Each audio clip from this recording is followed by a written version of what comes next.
નમસ્કાર, આકાશવાણી.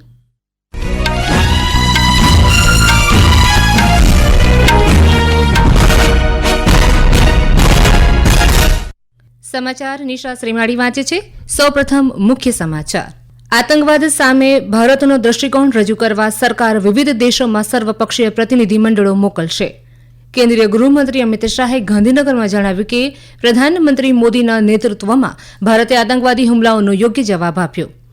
ઉપરાષ્ટ્રપતિ જગદીપ ધનખડે કહ્યું કે ભારત હવે એવા દેશોને સશક્ત બનાવી નહીં શકે જે ભારતના હિતોના વિરોધી છે. કેન્દ્રીય મંત્રી નીતિન ગડકરીએ ભારતીય સમુદાયને ટકાઉ અને સમૃદ્ધ ભવિષ્યના નિર્માણમાં ભાગીદારી કરવા આમંત્રણ આપ્યું. ઇસરોનું PSLV-C61 રોકેટ આવતીકાલે શ્રીહરિકોટાના અવકાશ કેન્દ્રથી પૃથ્વી નિરીક્ષણ ઉપગ્રહ સાથે ઉડાન ભરશે. અને IPL ક્રિકેટનો આજથી ફરી પ્રારંભ. વરસાદના કારણે ટોસમાં વિલંબ. સમાચાર વિગતવાર. ઓપરેશન સિંદૂરના સંદર્ભમાં પાકિસ્તાન પ્રાયોજિત આતંકવાદ સામે ભારતનો દ્રષ્ટિકોણ રજૂ કરવા માટે સરકાર વિવિધ દેશોના 7 સર્વપક્ષીય પ્રતિનિધિમંડળો મોકલશે. આ પ્રતિનિધિમંડળો આ મહિને સંયુક્ત રાષ્ટ્ર સુરક્ષા પરિષદના સભ્યો અને અન્ય મુખ્ય દેશોની મુલાકાત લેશે. આ પ્રતિનિધિમંડળોમાં વિવિધ રાજકીય પક્ષોના સંસદ સભ્યો, અગ્રણી રાજકારણીઓ અને પ્રખ્યાત રાજદ્વારીઓનો સમાવેશ કરવામાં આવ્યો છે. આ અંગે સાંભળીએ એક અહેવાલ.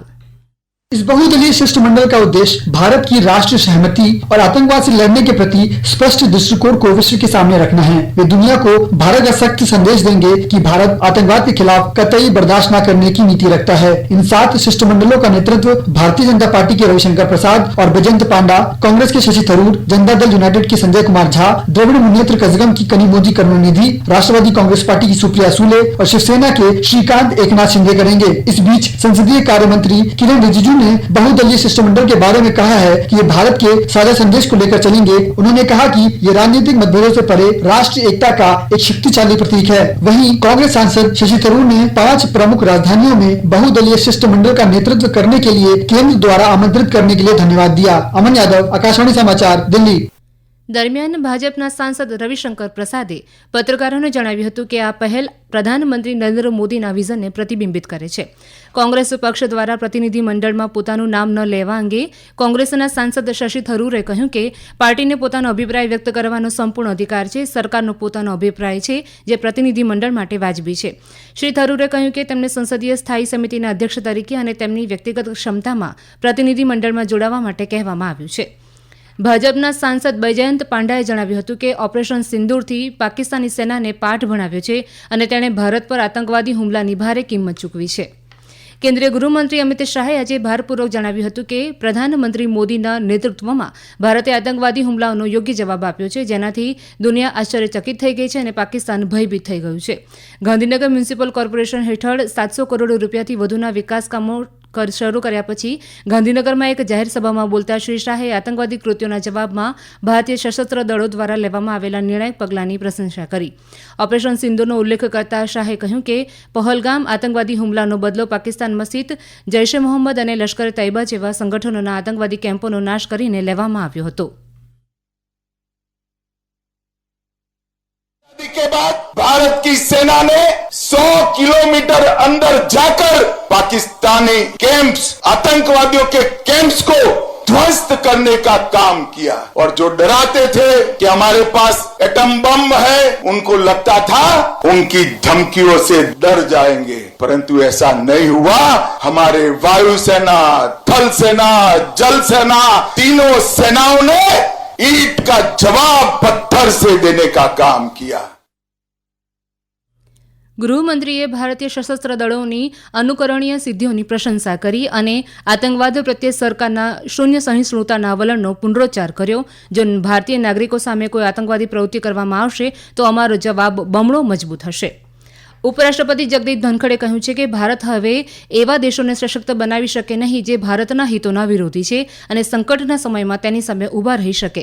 શ્રી ધનખડ આજે નવી દિલ્હીમાં જયપુરિયા ઇન્સ્ટિટ્યૂટ ઓફ મેનેજમેન્ટના વાર્ષિક દીક્ષાંત સમારોહને સંબોધિત કરી રહ્યા હતા. ઉપરાષ્ટ્રપતિએ ઓપરેશન સિંદૂરની નોંધપાત્ર સફળતા માટે સશસ્ત્ર દળો અને પ્રધાનમંત્રી મોદીના અભિનંદન પાઠવ્યા હતા. તેમણે કહ્યું કે આ ઓપરેશન એક મહત્વપૂર્ણ જવાબી કાર્યવાહી હતી જે પહેલગામમાં થયેલા બર્બર આતંકવાદી હુમલાના પ્રતિભાવમાં ભારતની શાંતિ અને સંવાદિતાની ભાવનાને પ્રતિબિંબિત કરે છે. કેન્દ્રીય જળશક્તિ મંત્રી CR પાટીલે ખેતરમાં બોર કરીને પાણી જમીનમાં ઉતારવા ખેડૂતોને અનુરોધ કર્યો. સુરતમાં યોજાયેલા રેઇન વોટર હાર્વેસ્ટિંગ કાર્યક્રમમાં શ્રી પાટીલે આ મુજબ જણાવ્યું હતું કે આગામી દિવસોમાં જળ સંચય અભિયાન દ્વારા બનાસકાંઠા જિલ્લામાં પાણીની અછત દૂર થાય તે માટે પ્રયત્ન કરી રહ્યા છીએ. બનાસકાંઠા જે 9 વિધાનસભાનો સૌથી મોટો જિલ્લો આ રાજ્યનો છે, એ જિલ્લાની અંદર જે ડાર્ક ઝોન છે કે જ્યાં જમીનમાં પાણી નથી, ત્યાં અમે લગભગ 25,000 અલગ અલગ સ્ટ્રક્ચર, કોઈ જગ્યાએ બોર, કોઈ જગ્યાએ 4x4x6 ના ખાડા કરીને પાણી જમીનમાં ઉતારવા માટે ખેતરમાં આવી યોજનાઓ દ્વારા 25,000 જેટલા સ્ટ્રક્ચર આ 4-5 દિવસની અંદર એક સાથે લગભગ 150 જેટલા JCB લગાવીને એ કામ આપણે આગળ વધી રહ્યા છે. શ્રી પાટીલે જણાવ્યું કે પ્રધાનમંત્રી નરેન્દ્ર મોદીએ વર્ષ 2021માં કેચ ધ રેઇન વોટર હાર્વેસ્ટિંગનો સંકલ્પ આપણને સૌને આપ્યો હતો, ત્યારે કર્મભૂમિથી માતૃભૂમિ માટે દરેક વ્યક્તિએ યોગદાન આપવું જોઈએ. માર્ગ પરિવહન અને રાજમાર્ગ મંત્રી નીતિન ગડકરીએ વિશ્વભરમાં ફેલાયેલા ભારતીય સમુદાયને ટકાઉ અને સમૃદ્ધ ભવિષ્યના નિર્માણમાં શોધખોળ, રોકાણ અને ભાગીદારી કરવા આમંત્રણ આપ્યું છે. શ્રી ગડકરી બ્રાઝિલના સાઓ પાઉલોમાં ભારતીય સમુદાયને સંબોધિત કરી રહ્યા હતા. તેમણે વૈશ્વિક મંચ પર ભારતના વધતા કદનો ઉલ્લેખ કર્યો, જે મજબૂત આર્થિક વિકાસ, માળખાગત સુવિધાઓના નિર્માણની ઝડપી ગતિ અને વિસ્તરણ થઈ રહેલી આંતરરાષ્ટ્રીય ભાગીદારીને પ્રદર્શિત કરે છે. આ રાષ્ટ્રીય સમાચાર આપ આકાશવાણી પરથી સાંભળી રહ્યા છો. આ સમાચાર આપ અમારી YouTube channel AIR news Gujarat ઉપર પણ સાંભળી શકશો. વધુ સમાચાર માટે અમારી વેબસાઇટ newsonAIR.gov.in/ગુજરાતી અને અમારા એક્સ હેન્ડલ AIR_news_ABED ને ફોલો કરી શકો છો. ભારત તેના અવકાશ કાર્યક્રમના 101મા મિશન સાથે એક મહત્વપૂર્ણ સીમાચિહ્ન હાંસલ કરવા માટે તૈયાર છે. ભારતીય અવકાશ સંશોધન સંગઠન ઇસરોનું PSLV-C-61 રોકેટ આવતીકાલે સવારે 5:59 શ્રી હરિકોટાના સતીશ ધવન અવકાશ કેન્દ્રથી પૃથ્વી નિરીક્ષણ ઉપગ્રહ EOS-09 ઉપગ્રહ સાથે ઉડાન ભરશે. આ મિશન હેઠળ EOS-09ને સૂર્ય સમન્વયિત ધ્રુવીય ભ્રમણ કક્ષામાં મૂકવામાં આવશે. EOS-09 વિવિધ ક્ષેત્રોમાં ઓપરેશનલ એપ્લિકેશનો માટે સતત અને વિશ્વસનીય રિમોટ સેન્સિંગ ડેટા પ્રદાન કરવા માટે બનાવવામાં આવ્યો છે.